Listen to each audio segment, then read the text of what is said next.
안녕하세요. AWS 빌더스 온라인 시리즈에 오신 여러분들을 환영합니다. 저는 오늘 AWS에서 컨테이너 200% 활용하기라는 주제로 발표를 진행할 AWS 솔루션즈 아키텍트 최영호입니다. 이 세션에서는 컨테이너가 무엇인지 알아보고 가장 간단한 방법으로 컨테이너를 서버 없이 AWS 인프라 위에서 운영할 수 있는 방법을 알아보겠습니다. 서비스의 종류가 많아지거나 관리해야 할 컨테이너들이 많아졌을 때 컨테이너 오케스트레이션 서비스로 컨테이너를 효율적으로 운영하는 방법을 알아보겠습니다. 기존에 개발하시던 애플리케이션이 이미 운영 중이라면 컨테이너 기반의 현대화에 어려움을 겪고 계실 수도 있습니다. 이런 경우 어떻게 컨테이너화할 수 있는지 알아보겠습니다. 몇 년 사이 선택이 아닌 필수가 된 컨테이너란 대체 무엇일까요? 우리가 웹 애플리케이션 서버를 개발한다고 가정하고 실행에 필요한 환경을 한번 살펴봅시다. 웹 애플리케이션에서 API 요청을 처리하고 변경된 데이터를 저장하기 위해서는 코드를 작성해야 합니다. 그리고 애플리케이션 안에서 여러 라이브러리나 프레임워크들을 사용할 수도 있습니다. 이렇게 개발된 코드는 런타임 엔진을 통해 빌드되고 실행됩니다. 개발자들은 자신의 랩탑이나 데스크탑과 같은 로컬 환경에서 열심히 개발을 수행하고 만들어진 결과물을 자유롭게 테스트해 볼 수 있는 개발 환경에 배포를 해서 테스트를 합니다. 그리고 나서 프로덕션과 유사하게 만들어 놓은 스테이지 환경에 배포를 해서 QA 과정을 거친 후 프로덕션 환경에 배포하게 됩니다. 애플리케이션 개발 초기에는 서비스를 위한 코드량이나 라이브러리 수가 많지 않을 수 있지만 비즈니스가 성장하고 여러 가지 기능들이 추가되면 코드도 점점 복잡해지고 사용하는 라이브러리들도 점점 많아집니다. 개발 마감 기간이 다가오면 배포가 점점 많아지면서 환경별로 서로 다른 버전을 갖게 되는 것이 비일비재하게 발생합니다. 이렇게 되면 내 로컬 환경에서는 잘 되던 것이 스테이지 환경이나 프로덕션 환경에 갔을 때는 정상적으로 동작하지 않는 문제가 발생하곤 합니다. 선박의 컨테이너 안에 필요한 물건들을 모두 넣어놓고 다른 컨테이너들과 서로 영향받지 않도록 하는 것처럼 애플리케이션을 컨테이너로 실행하게 되면 그 안에는 실행에 필요한 런타임 엔진이나 여러 의존성들과 코드들이 모두 포함됩니다. 또한 컨테이너는 격리된 자신만의 실행 환경을 갖기 때문에 다른 컨테이너들의 간섭을 받지 않게 됩니다. 이런 이유로 로컬 PC에서 만든 컨테이너 이미지에 문제가 없었다면 스테이지 환경이든 프로덕션 환경이든 사이드 이펙트 없이 애플리케이션을 실행할 수 있게 됩니다. 이는 컨테이너가 가진 큰 장점 중에 하나입니다. 이 외에도 컨테이너는 여러 가지 장점을 가지고 있습니다. 프로덕션 환경에서도 동일하게 동작하는 애플리케이션을 실행할 수 있기 때문에 개발자들은 확신을 가지고 개발을 할 수 있게 되고 이는 곧 빠른 개발과 더 빈번한 배포를 가능하게 합니다. 컨테이너는 리눅스 커널을 공유하면서 프로세스만 실행하면 되기 때문에 이식성이 좋고 확장에 유리합니다. 또한 컨테이너 간 영향을 주지 않는 격리된 환경을 제공합니다. AWS에서 제공하는 다양한 관련 컨테이너 서비스들을 활용하면 운영 부담은 최소화하면서 안정적으로 서비스를 운영하실 수 있습니다. 작년 가트너의 조사에 따르면 2022년 말까지 조직의 75%가 운영 환경에서 컨테이너화된 애플리케이션을 실행할 것이라고 전망했습니다. 그리고 컨테이너 오케스트레이션 도구인 쿠버네티스를 활용 또한 급격히 증가하고 있습니다. 쿠버네티스가 마이크로 서비스 환경에서 컨테이너를 운영하기 위해서 굉장히 효과적인 오픈소스이고 아마존 EKS가 쿠버네티스의 운영 부담을 덜어주는 유용한 서비스지만 컨테이너 활용에 대한 영역 내재화가 안 된 채로 도입을 하게 되면 개발보다 운영에 더 많은 시간을 투자해야 될 수도 있습니다. 이 세션에서는 컨테이너를 가장 손쉽게 서버리스로 활용할 수 있는 앱러너에 대해서 알아보고 간단하지만 강력한 아마존 ECS 그리고 유연하게 컨테이너를 운영하실 수 있는 아마존 EKS까지 알아보겠습니다. 마지막으로 기존에 운영 중인 애플리케이션을 컨테이너화하고 ECS의 작업 정의와 EKS의 파드 정의를 손쉽게 추출해내서 배포까지 자동화할 수 있도록 도와주는 앱2 컨테이너에 대해서 알아보겠습니다. 컨테이너를 처음 접하는 고객은 컨테이너 배포와 클러스터 관리, 보안, 모니터링과 같은 핵심적으로 필요한 부분에 있어서 높은 진입 장벽을 느낍니다. 이는 컨테이너 도입을 주저하게 만드는 주된 요인입니다. 이 경우 서버리스 서비스를 이용하는 것이 유리합니다. AWS 앱러너는 관리하실 서버가 존재하지 않는 서버리스 서비스입니다. 컨테이너를 운영하기 위해서 별도의 컨테이너 오케스트레이터를 관리하거나 배포 자동화를 위한 CI/CD 파이프라인을 만드실 필요가 없습니다. 고객분들은 운영 부담을 줄이고 개발에만 집중하실 수 있게 됩니다. 앱러너는 애플리케이션의 변경이 발생하면 Git 레파지토리나 컨테이너 레지스트리에서 변경을 감지하고 배포를 자동으로 수행합니다. 또한 운영 중이신 웹 서비스를 방문하는 사용자의 요청에 따라 사용한 만큼만 가금이 되기 때문에 비용 효율적입니다. 앱러너는 웹 애플리케이션을 운영하기 위한 완전 관리형 서비스입니다. 아마존 ECS도 컨테이너 기반의 애플리케이션을 손쉽게 운영할 수 있는 서비스지만 네트워크 설정이나 보안 설정, 그리고 서버리스로 사용하기 위해서는 파게이트를 설정하는 등의 사전 지식이 필요합니다. 배포 자동화를 달성하면 AWS 코드 시리즈를 별도로 연동해야 되기도 합니다. 이런 부분들은 다양한 요구사항을 충족시킬 수 있다는 장점이 있는 반면에 진입장벽으로 느껴지실 수도 있습니다. 앱러너를 사용하게 되면 앞서 여러 서비스들에 대한 설정을 하실 필요 없이 몇 번의 클릭만으로 웹 애플리케이션에 접속할 수 있는 엔드포인트가 제공됩니다. 이는 API 서버에만 국한된 것이 아닙니다.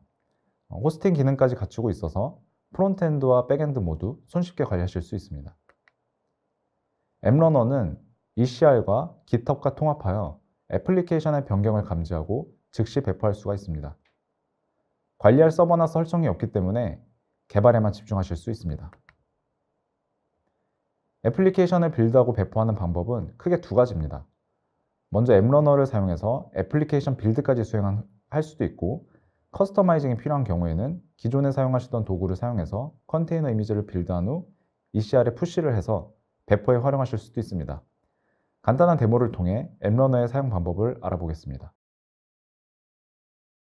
AWS 콘솔 화면에서 검색창에 앱러너를 입력한 후에 표시되는 항목 중 AWS 앱러너를 선택합니다.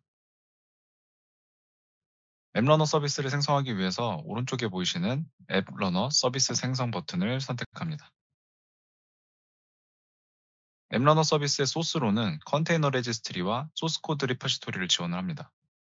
이번 데모에서는 컨테이너 레지스트리를 사용해서 사전에 업로드된 컨테이너 이미지를 사용하여 AWS 앱러너로 애플리케이션을 실행해 볼 것입니다.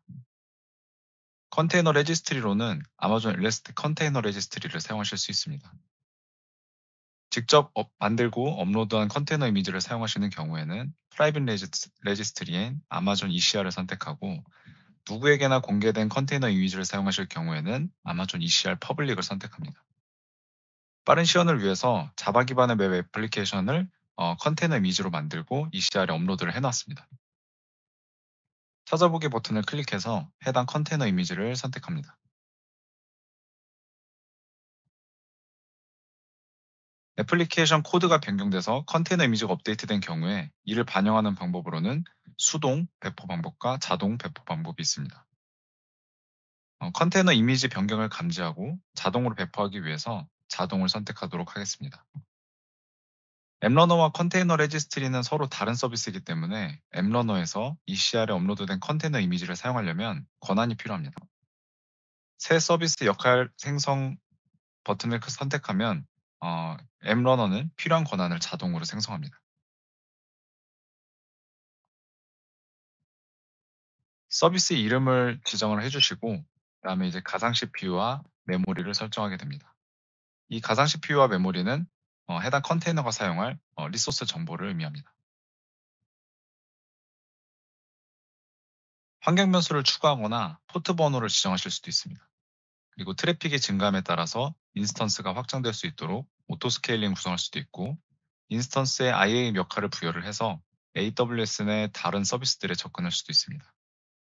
그 외에 보안이나 네트워크, 엑스레이를 이용한 관측성 설정 등을 할 수 있는데, 여기서는 모두 기본 설정을 유지하고 다음 버튼을 선택하도록 하겠습니다.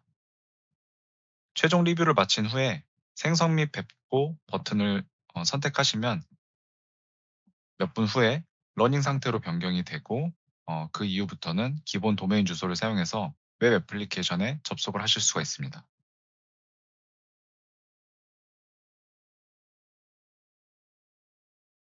상태가 러닝으로 전환되면 기본 도메인을 통해서 웹 애플리케이션에 접속하실 수가 있습니다. 보시는 것처럼 간단한 데모 웹사이트를 확인하실 수가 있습니다. 이렇게 간단한 설정만으로 컨테이너화된 애플리케이션을 실행을 하고 CI/CD 파이프라인을 구축하지 않고도 자동으로 배포하실 수가 있습니다. 무엇보다 서버리스이기 때문에 관리할 인프라가 없다는 것이 가장 큰 장점입니다.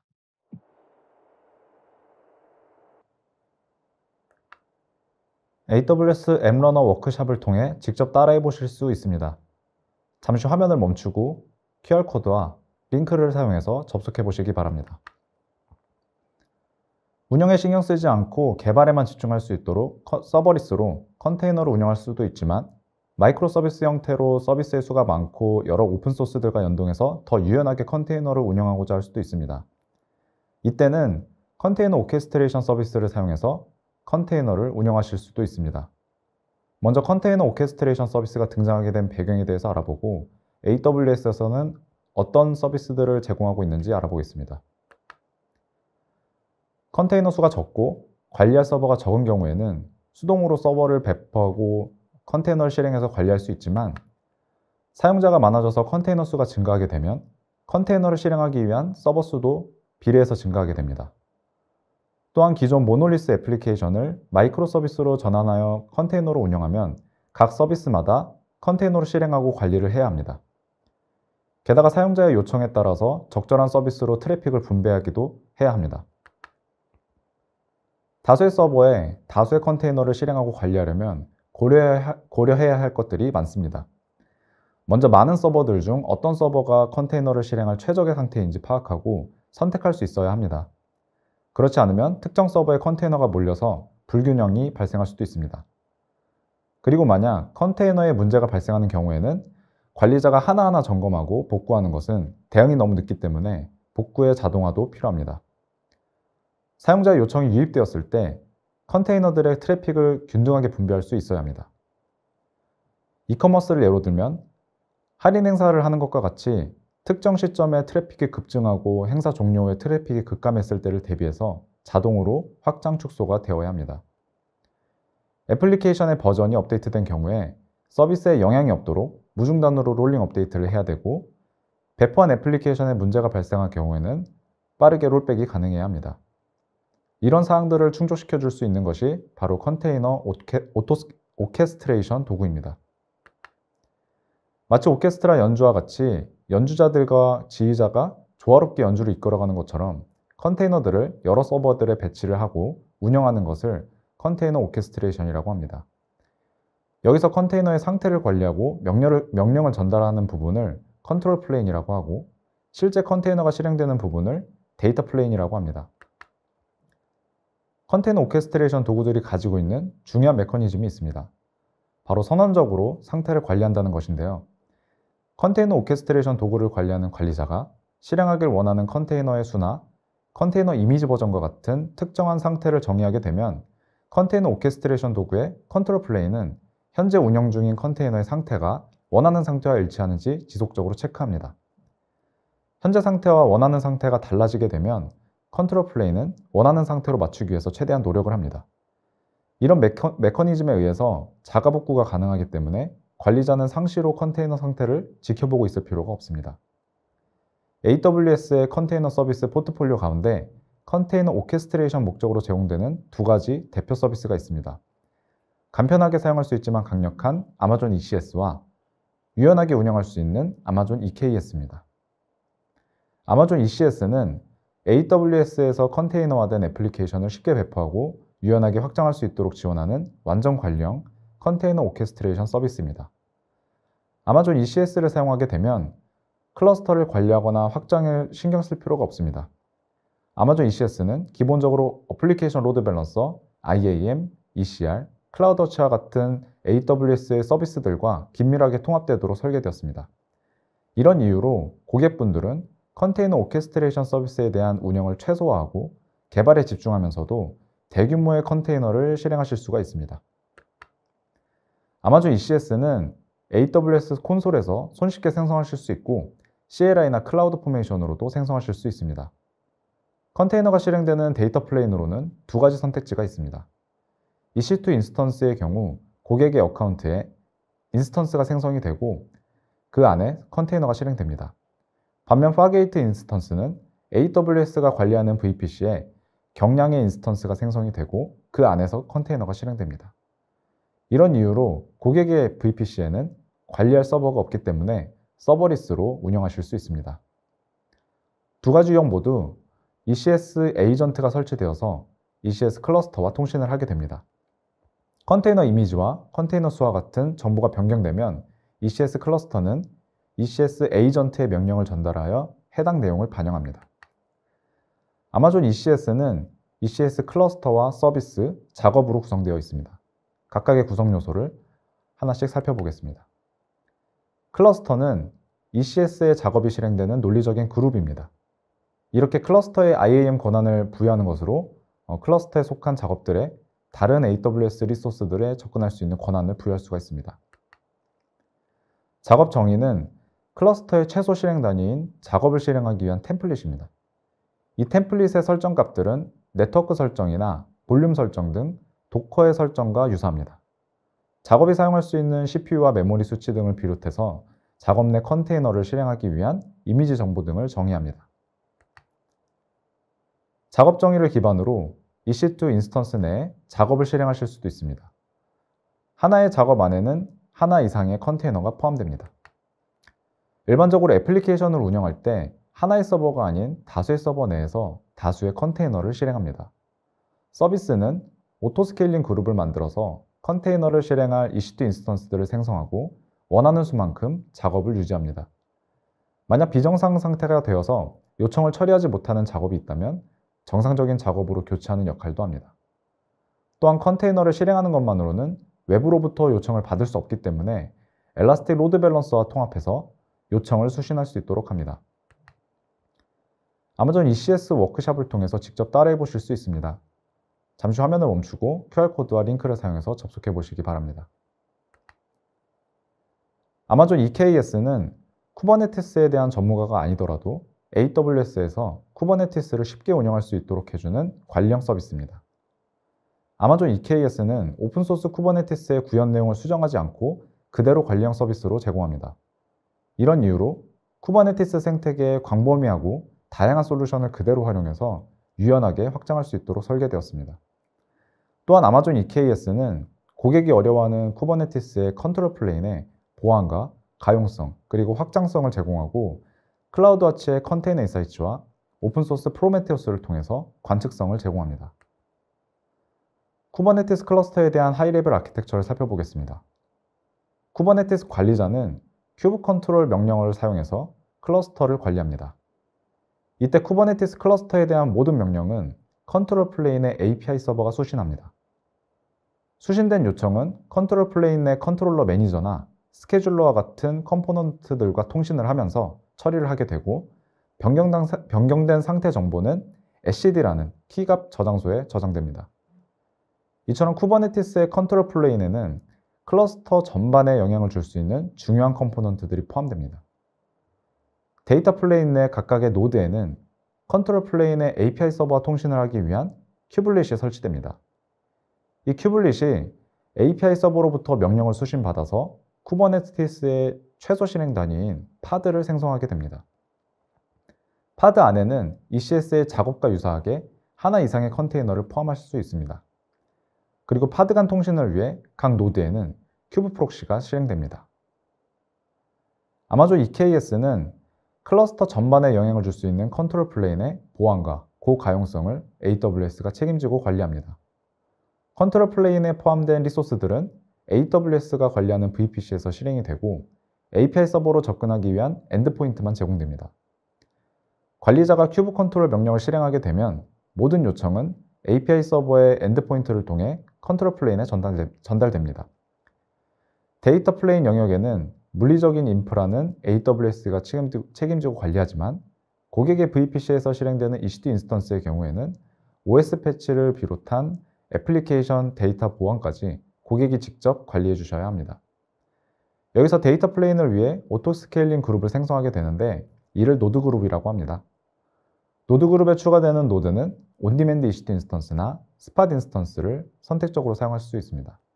쿠버네티스에서 배포의 최소 단위인 파드를 생성하기 위해 디플로이먼트를 정의하는 쿠버네티스의 매니페스트 파일 내용을 살펴보겠습니다. ECS의 작업과 유사하게 파드 내에는 하나 이상의 컨테이너가 실행됩니다. 이 디플로이먼트의 사양에 해당되는 스펙 부분에 파두스를 의미하는 리플리카스의 값이 3으로 설정되어 있습니다. 그러면 쿠버네티스는 원하는 상태를 맞추기 위해서 워커노드에 3개의 파드를 실행할 것입니다. 이때 실행되는 컨테이너는 디플로이먼트에 정의된 대로 엔진엑스 이미지를 컨테이너 이미지 저장소로부터 풀 받아서 실행합니다. 파드가 실행되면 원하는 상태로 잘 유지되고 있는지 컨트롤러가 지속적으로 체크한 후에 일치하지 않을 경우에는 원하는 상태 값을 맞추기 위해 액션을 취합니다. 이후 다시 모니터링을 하고 변경점을 찾고 동기화하는 과정을 반복합니다. 지금까지 워커노드 상의 파드를 실행하는 과정을 살펴보았고, 아직까지는 외부에서 파드로 요청을 전달할 수 있는 방법이 없습니다. 외부에서 파드로 요청을 전달하는 방법으로는 쿠버네티스에서 서비스와 인그레스로 제공합니다. 이 세션에서는 서비스에 대해서만 알아보도록 하겠습니다. 쿠버네티스에서 서비스는 같은 레이블을 가지고 있는 파드 그룹의 진입점입니다. 클러스터 IP는 파드 간 통신을 위해 클러스터 내부에서만 접근 가능한 서비스 유형입니다. 노드 포트는 각 워커 노드에 동일한 포트를 오픈해서 어떤 노드로 들어오든 대상 파드로 요청을 전달합니다. 로드 밸런서 유형은 노드 포트를 통해 포트를 오픈한 각 워커 노드 앞단에 로드 밸런서를 생성해서 트래픽을 분배하는 서비스 유형입니다. 지금까지 알아본 내용을 데모를 통해서 확인하도록 하겠습니다. 이번 데모에서는 EKS의 사용 방법에 대해서 알아보겠습니다.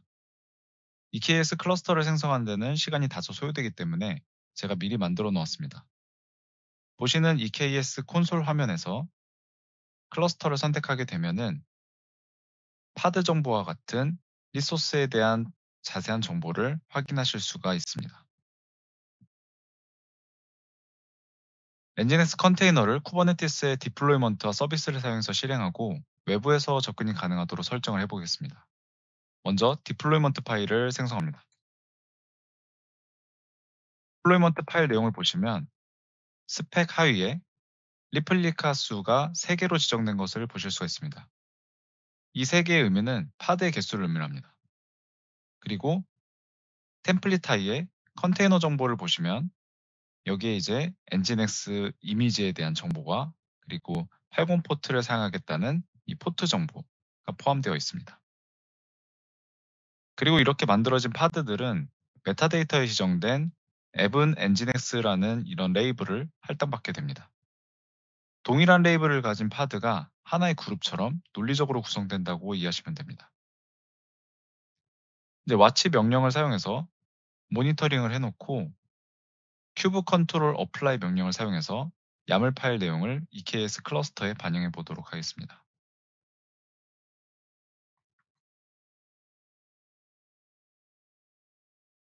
현재 와치 명령으로 쿠버네티스의 디플로이먼트와 리플리카스의 파드를 모니터링 해 놓았습니다. 그리고 어플라이 명령을 사용해서 방금 만든 디플로이먼트 매니페스트 파일을 EKS 클러스터에 반영하도록 하겠습니다. 그러면 보시는 것처럼 디플로이먼트가 생성이 됐고 이 디플로이먼트를 통해서 리플리카 셋이 만들어졌고 그리고 이 리플리카 셋이 총 3개의 파드를 실행한 것을 보실 수가 있습니다. 현재는 파드만 실행됐고 외부에서 접근은 할 수가 없습니다. 그래서 서비스를 통해 외부 접근이 가능하도록 해야 합니다.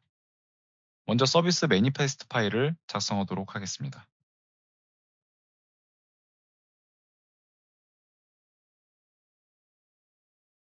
서비스 매니페스트 파일을 살펴보면 스펙 하위에 이 셀렉터라는 설정이 가장 중요합니다. 셀렉터의 설정을 보시면 앱은 엔진엑스라는 이런 레이블을 선택하도록 되어 있습니다. 이 의미는 셀렉터에 지정된 레이블을 가지고 있는 파드들이 서비스의 엔드포인트에 등록이 되고 유입되는 트래픽을 엔드포인트에 등록된 파드들에 전달하게 됩니다. 서비스 유형을 지정하지 않으면 기본은 클러스터 IP 모드로 동작을 하고 이 경우에는 파드 간 통신만 가능합니다. 저는 여기에 명시적으로 타입을 클러스터 IP로 지정을 해놓았습니다. 이번에도 마찬가지로 와치 명령으로 모니터링을 한 상태에서 서비스의 내용을 EKS 클러스터에 반영하도록 하겠습니다. 이번에 와치할 리소스는 파드와 서비스 그리고 엔드포인트입니다.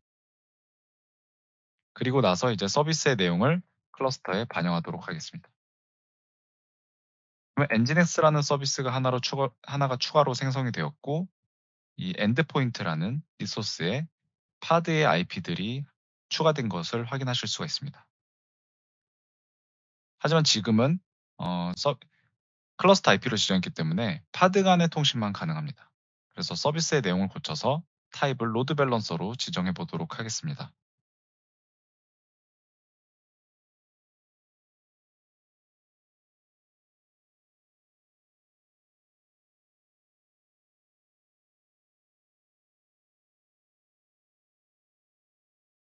그리고 apply 명령을 사용해서 서비스의 내용을 반영하도록 하겠습니다. 그러면 보시는 것처럼 서비스의 엔진엑스 정보가 익스터널 IP가 DNS 주소가 된 것을 보실 수가 있습니다. 이 DNS 주소는 로드 밸런서의 주소입니다. 로드 밸런서가 생성이 된 이후에 대상 그룹의 워커노드가 등록될 때까지 일정 시간을 기다린 후에 접속을 해보시면 외부에서 접근이 가능한 것을 확인하실 수가 있습니다. 브라우저를 통해 확인을 해보시면 이렇게 엔진엑스에 접속할 수 있는 것을 확인하실 수 있습니다. 아마존 EKS 워크샵을 통해 직접 따라해 보실 수 있습니다. 잠시 화면을 멈추고 QR코드와 링크를 사용해서 접속해 보시기 바랍니다. 기존에 운영 중이던 레거시 애플리케이션의 경우에는 컨테이너화하는 것이 쉽지만은 않습니다. 이를 위해 AWS는 어떤 방법을 제공하는지 알아보겠습니다. 오래된 시스템과 애플리케이션으로 구성된 아키텍처를 운영 중이라면 서드파티 라이브러리를 사용하거나 다양한 환경 변수를 사용하고 있을 것입니다. 컨테이너화를 진행하던 중 누락된 내용이 있을 경우에 애플리케이션이 정상적으로 실행되지 않기 때문에 여러 번의 시행착오를 거치게 될 것입니다. 그리고 사내에 컨테이너에 대해 잘 아는 직원이 없다면 어디서부터 어떻게 시작해야 할지 막막할 수 있습니다. 게다가 우리는 항상 바쁘고 애플리케이션을 현대화하는 것은 자꾸만 뒤로 미루게 되죠. 그런 와중에 변경사항은 계속 발생하고 개발과 배포는 반복됩니다. 기존 애플리케이션을 컨테이너화하는 것을 손쉽게 해줄 수 있는 AWS의 서비스로 앱2 컨테이너가 있습니다. 앱2 컨테이너는 CLI 도구로 제공이 되는데 현재는 자바와 닷넷을 지원합니다. 간단한 명령 실행만으로 애플리케이션의 의존성이나 사용 중인 서드파티에 대한 파악을 앱2 컨테이너가 대신해 주기 때문에 편리하게 도커 파일을 만들어낼 수가 있습니다. 이렇게 만들어진 도커 파일을 기반으로 AWS의 모범 사례에 따라서 컨테이너 이미지를 만들고 AWS 클라우드로 배포하실 수 있습니다. 앱2 컨테이너는 먼저 애플리케이션이 실행되는 서버에 설치돼서 애플리케이션과 연관된 정보들을 수집하여 인벤토리를 생성합니다. 이후 필요한 정보가 다 파악이 되었다면 도커 파일을 만들고 컨테이너 이미지를 생성합니다. 그리고 배포 아티팩트로 ECS 작업 정의와 쿠버네티스 파드 정의 등을 생성합니다. 배포 아티팩트를 기반으로 AWS 클라우드 상에 다양한 컨테이너 서비스로 배포를 할 수가 있습니다. 워크로드에 따라 AWS 앱러너나 아마존 ECS, 아마존 EKS와 같은 컨테이너 오케스트레이션 서비스로 배포하실 수 있습니다. 앱2 컨테이너를 사용해서 기존 애플리케이션을 ECS로 배포하는 절차를 조금 더 상세하게 살펴보겠습니다. 먼저 온프레미스 서브나 EC2 인스턴스 또는 다른 클라우드의 VM 등 서버 종류에 상관없이 애플리케이션이 운영 중인 서버에 앱2 컨테이너를 설치하고 초기화를 진행합니다. 그 다음 앱2 컨테이너 CLI로 분석 명령을 수행을 하면 analysis.json 파일이 생성됩니다. 이 파일 안에는 JSON 포맷으로 애플리케이션에 대해 탐색한 내용들이 기록되어 있습니다. 이 정보를 기반으로 또다시 CLI 명령을 사용해서 컨테이너화를 수행합니다. 그러면 배포를 위한 deployment.json 파일과 도커 파일이 생성이 되고 컨테이너 이미지까지 생성이 됩니다. 이후 배포 아티팩트를 생성하면 앞서 ECS 생성에 필요한 설정 파일을 생성한 후에 S3 버킷에 저장합니다. 그리고 컨테이너 이미지를 ECS에 배포하기 위한 작업 정의 파일이 만들어집니다. 또한 앞서 생성한 컨테이너 이미지가 ECR에 푸시됩니다. 이후 배포 명령을 실행하면 클라우드 포메이션 스택을 생성해서 AWS에 ECS 클러스터와 서비스를 생성합니다. 추가적으로 파이프라인 명령을 수행하면 pipeline.json 파일을 기반으로 코드 시리즈를 사용해서 CI/CD 파이프라인을 생성합니다. AWS 앱러너 워크숍을 통해 직접 따라해 보실 수 있습니다. 잠시 화면을 멈추고 QR코드와 링크를 사용해서 접속해 보시기 바랍니다. 오늘 알아본 내용을 간략히 정리하겠습니다. 컨테이너를 활용하기 위해 서버리스로 간단히 시작해 볼 수 있는 AWS 앱러너에 대해서 알아보았습니다. 그리고 컨테이너 오케스트레이션 서비스인 아마존 ECS와 아마존 EKS를 알아보았습니다. 마지막으로 기존 애플리케이션의 컨테이너화를 위해 CLI 도구인 앱2컨테이너를 알아보았습니다. 모든 요구사항을 만족하는 서비스는 존재하기 어렵기 때문에 애플리케이션의 특성과 워크로드 패턴에 따라서 적절한 서비스를 선택해야 합니다.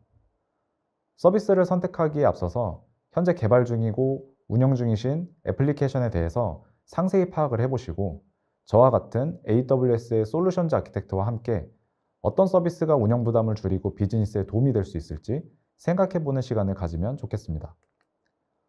클라우드 전문 지식을 여러분의 진도에 맞춰 향상시키기 원하신다면 AWS의 스킬 빌더를 추천드립니다.